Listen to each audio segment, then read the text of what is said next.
Les brèves actualités business des marchés publics nous amènent aujourd'hui en République centrafricaine. Elles portent sur le lancement de l'avis à manifestation d'intérêt concernant le projet de modernisation de l'aéroport Bangui Poko, concernant la reprise de cet aéroport par un groupe turc dénommé Damnus. Restez jusqu'à la fin de cette vidéo pour mieux connaître le contenu de ce projet qui sème aussi l'inquiétude au sein des syndicats de l'ASECNA.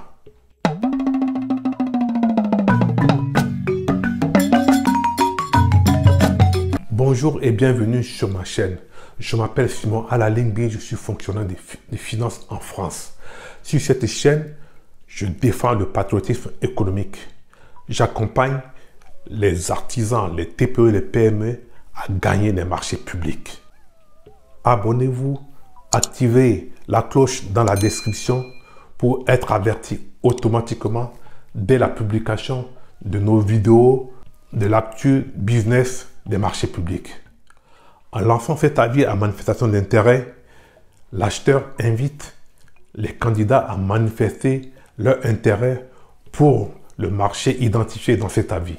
Une fois que l'acheteur est prêt pour engager la procédure de sélection, il demande aux candidats ayant manifesté leur intérêt de le confirmer par la remise d'une candidature. C'est l'autorité nationale de l'aviation civile qui lance cet avis à manifestation d'intérêt. Seuls les candidats ayant manifesté leur intérêt peuvent participer à la procédure de passation de ce marché public. L'objet de cet avis est le recrutement d'un bureau d'études en vue de l'élaboration d'un avant-projet détaillé et des dossiers de consultation des entreprises.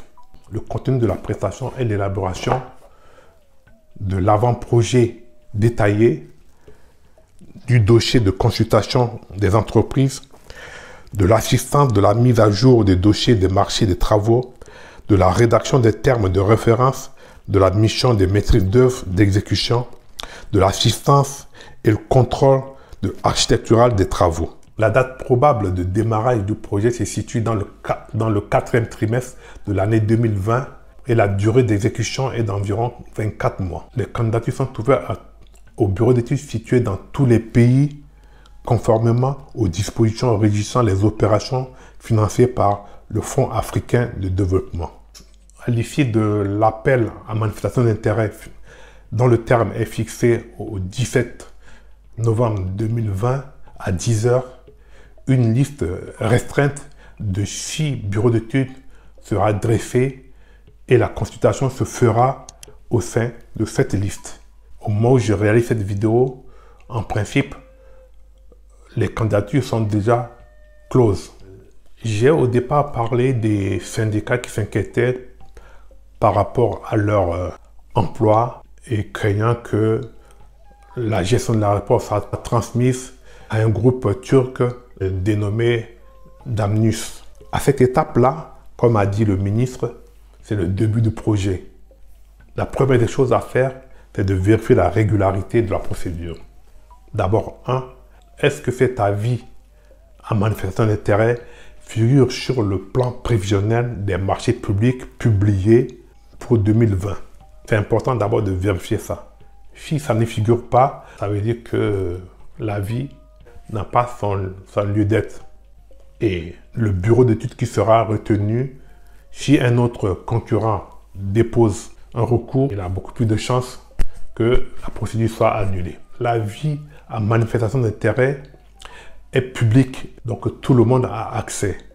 Les syndicats peuvent avoir accès et voir le contenu détaillé et aller vérifier effectivement si le document a bien été publié sur le plan prévisionnel des passations des marchés publics pour la législature 2020. Si cette présentation vous a plu, likez, diffusez, partagez autour de vous. À très bientôt et prenez soin de vous.